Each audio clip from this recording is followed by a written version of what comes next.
Hi guys, it's Char. Welcome back to my channel, Craftin' Up a Storm. It's fall project time and I have a video that is part of the under $5 challenge. The theme this month is Fall Frenzy, so I am super excited to bring you these fall DIY projects on a budget. Let's get crafting.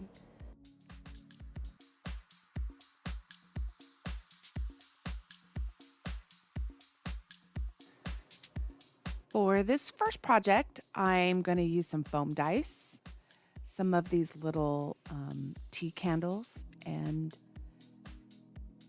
the foam picks from Dollar Tree. I'm marking where my candle is going to be, and I'm going to use this paddle drill to help me core out most of my foam from the top of my dice. I don't have the correct size, probably. I used a 1-inch paddle, maybe a 1 1/4 or a 1 1/2 would be the right size, but I don't have that. So I just cut the rest of it out.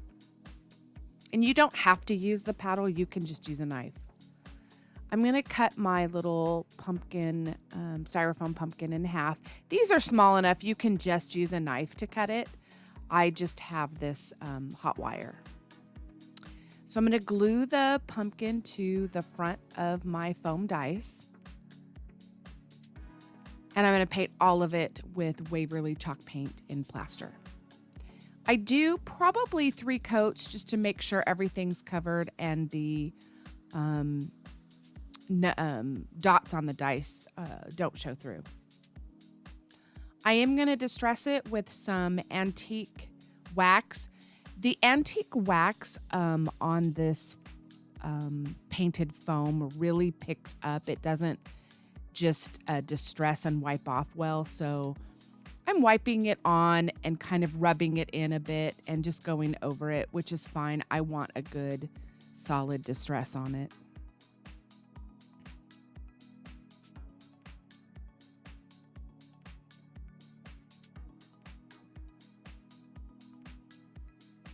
I just keep going around until I have it distressed and covered as much as I would like. I'm going around the edges next to the pumpkin so that it doesn't just kind of have a highlight around it. And really hitting those edges. Now I'm going to dry brush some color on the pumpkins. I'm using a Ceramcoat Cantaloupe, a light yellowy orange for the base.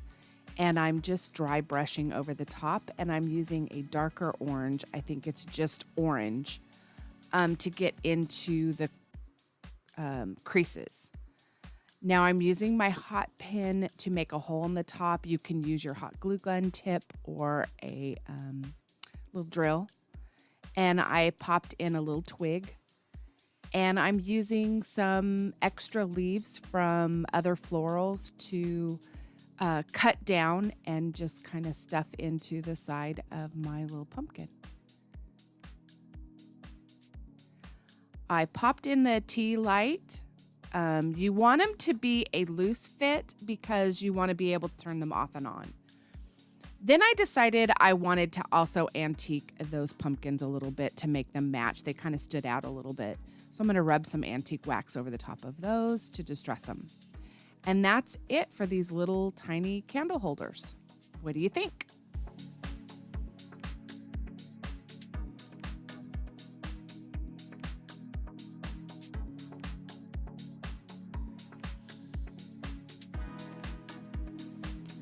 I found these wooden leaf decor at the Family Dollar store. I don't have a Dollar Tree with a Dollar Tree Plus section in my town. But Family Dollar is also owned by Dollar Tree, so I will find some of the same things. I'm going to take the furniture repair markers from Dollar Tree, and I'm using the darkest one, the mahogany. And I just color the leaf in, and then I like to take some alcohol. I'm using like a 90% alcohol, so it's a stronger alcohol, but I don't think it matters. I just spritz it on there, and that kind of helps lessen it a little bit. It takes some of the color away and blends it a little bit. I am going to sand all of these down once I'm done. I want them to be a lot more rustic looking. Here is the medium marker in cherry. And I do the same thing with all of them. I believe I used 2 packages of the leaves, and there's 8 in each package. This is the lightest marker, oak. Now, to me, the cherry and the oak are very similar. The cherry just has a little different tone to it, and it's very hard to pick up in this video.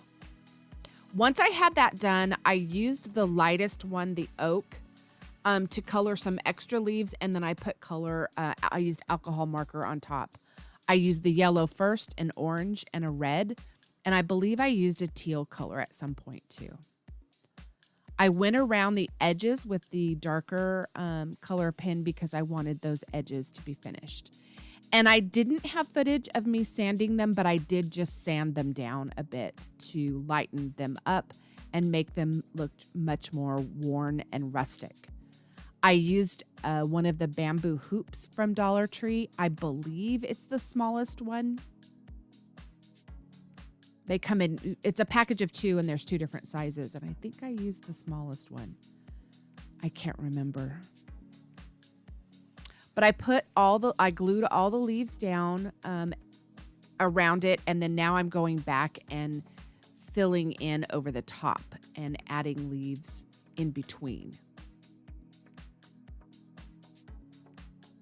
I made a ribbon or a bow from burlap ribbon from Dollar Tree, and there's my wreath. Let me know what you guys think of this one.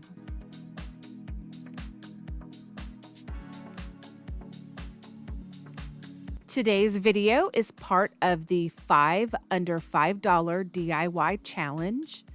This month's theme is Fall Frenzy Home Decor. The hosts every month for this challenge are Missy from Crafty Cove DIY and Emily from Farm Charm Chic.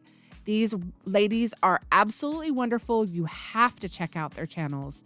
They have some really wonderful DIYs.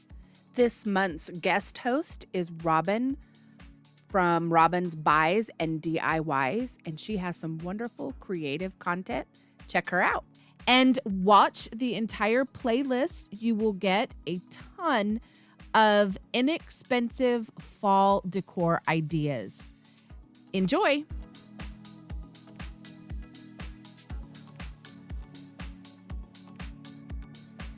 This one is so cute and so easy. I picked up this little hexagon standing decor at Dollar Tree.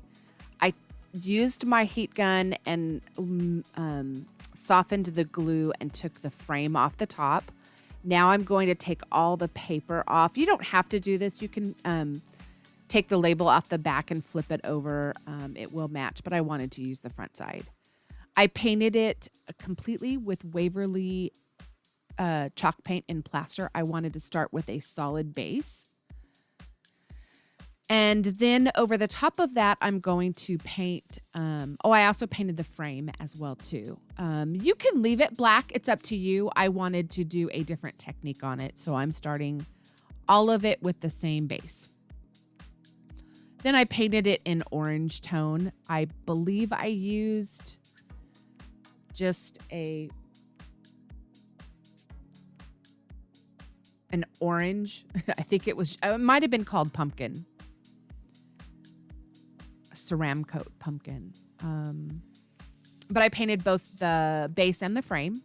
Now I'm going to use this cantaloupe, and I'm only going to dry brush and highlight the top one, the top hexagon. I'm going to use the light color on it, and I just kind of go around it and add some around the edges. I started to do some lines down it, but I just wanted to distress it. For the 2 bottom hexagons, I used a darker orange. And this one I think is just orange. And I just really highlighted and went around the edges and then kind of dry brushed into the middle just to add some depth and dimension to the color. For the frame, I wanted to use some antique wax, but on top of the acrylic paint, it really just kind of rubs back off. It doesn't distress well. So I did go in a bit heavier. I'll show you that later. I went in over the top of the hexagons with a chip brush and some white chalk paint. See, I did go in a bit heavier with the antique wax on it, and I let it sit for a bit, but it still wiped pretty much off. So now I'm going to go back over it with that white. I decided to add some extra white to it. And then I went over it with some Mod Podge, and I was hoping that would kind of seal in that antique wax so it would not continue to rub off. And I like the technique I got with doing those 3 colors. The orange, the antique wax, and the white chalk paint. I put some wood glue and a little bit of hot glue around the edge, and I do like the fact that the Mod Podge shines up that frame just a little bit and makes it stand out. I glued it over to the top, and I went out and I got a branch off my tree in my front yard, and I cut some chunky stems for the pumpkins. I'm just going to glue them to the top. On the bottom hexagons, I just used a extra floral leaf. And on the top, I made that one the largest little stem, and I put some raffia. This is from the hula skirts they had for the summer. I just saved those. Now I'm going to use this grateful from a pumpkin. I'll use the pumpkin for another project, but I took the grateful sign off, and I'm going to rust it up with the brown, orange, and gold that I like to use for this technique. And I like to pounce it on with a sponge. It gives it the texture that I like that rusty look to have. And I laid it down on the top, and then I stood it up so I could tell that it would stand up well. Got it in place, and then just tacked it with some hot glue in different areas to hold it onto the front. And just tack that onto the front. You can use your Cricut. You can put different sayings in each pumpkin, but I like the way this one came out. What do you guys think?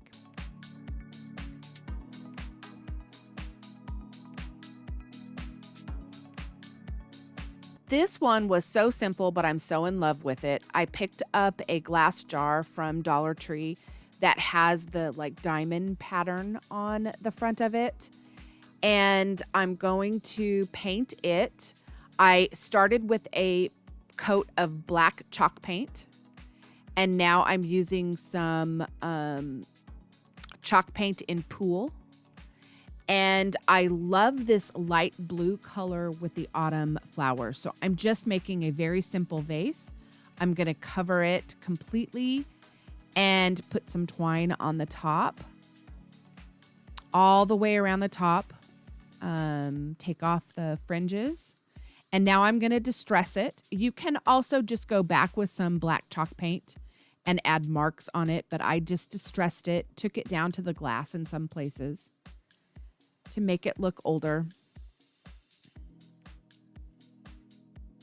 Once I was done, that's what it looked like. And I popped in some wonderful autumn flowers, all from Dollar Tree. Oranges and a little bit of cream and some lighter yellow orange. And I have to say, I love the way it looks with this blue. I was inspired by a picture of real flowers in a blue jar vase, just like this, on Pinterest. And I loved it. I love the colors together. I'm sorry I got really close and didn't pan back when I was arranging the flowers. But I just kind of cut them into stems, put some styrofoam in, and popped my flowers in. I believe I used 3 from Dollar Tree, but I love the color combination.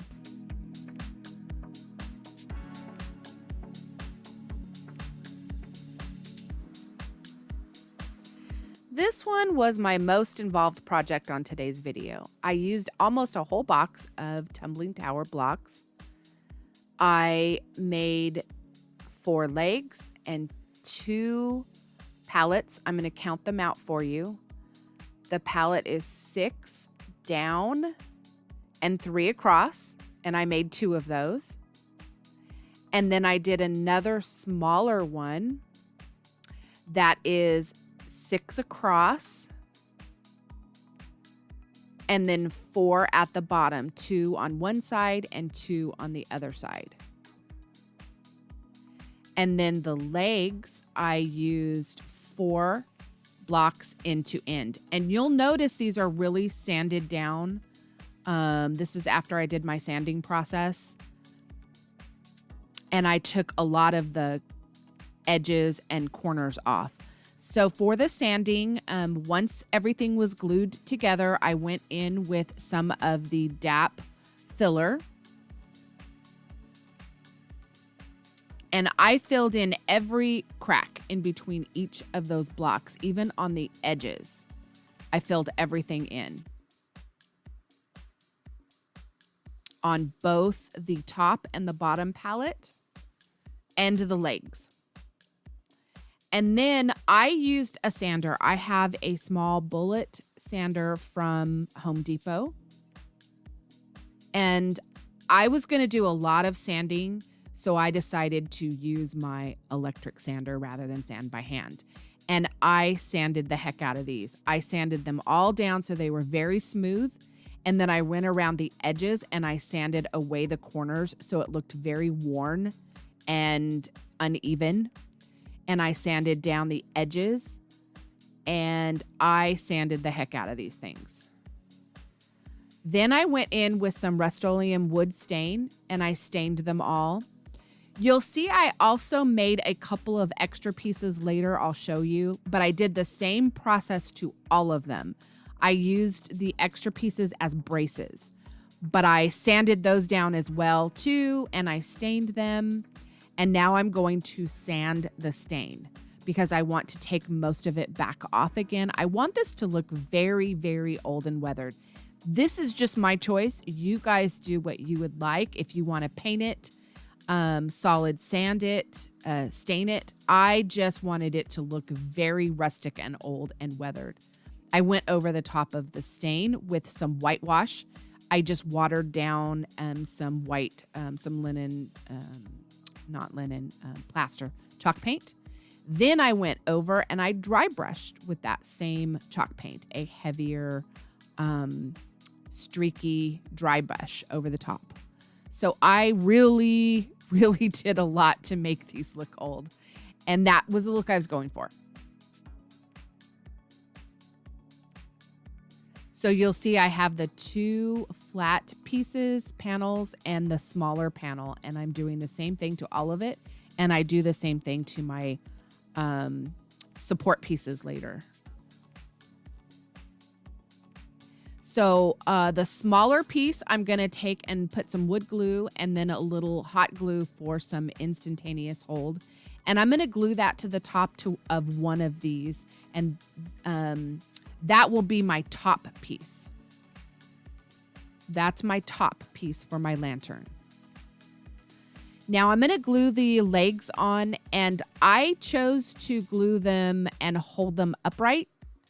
I'm thinking it might be easier to have the leg down and glue the bottom piece to it, but this did work.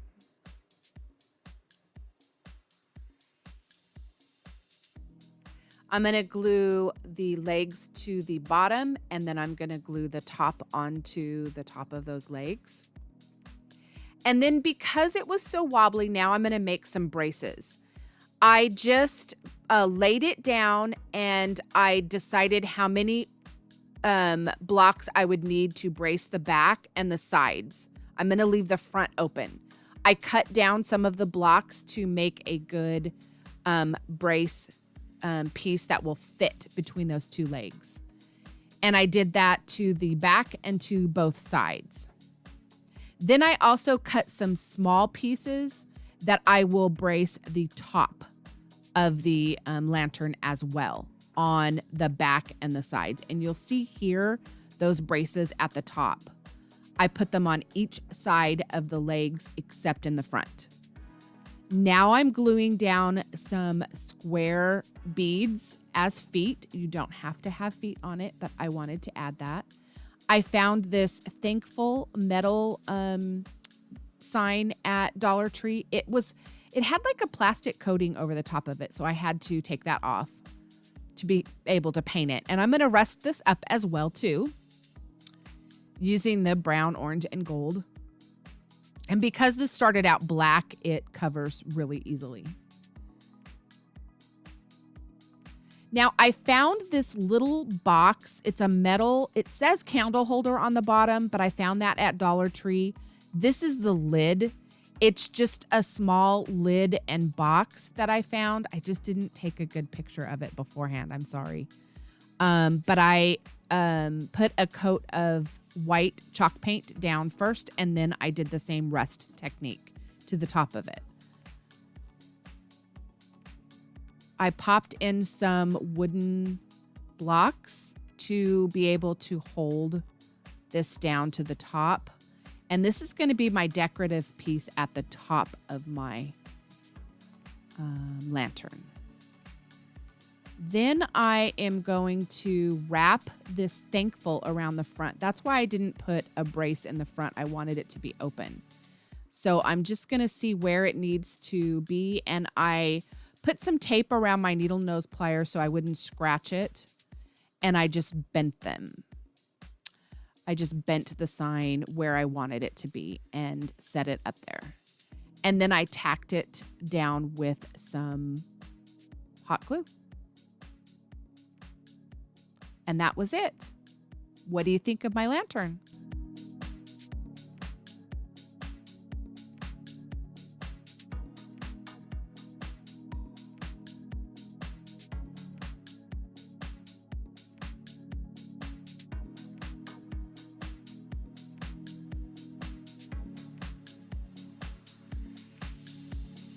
I hope you enjoyed these projects. If you do, give this video a thumbs up and consider hitting the subscribe button. I will have more fall projects. You don't want to miss any of those videos coming up this month. As always, keep crafting.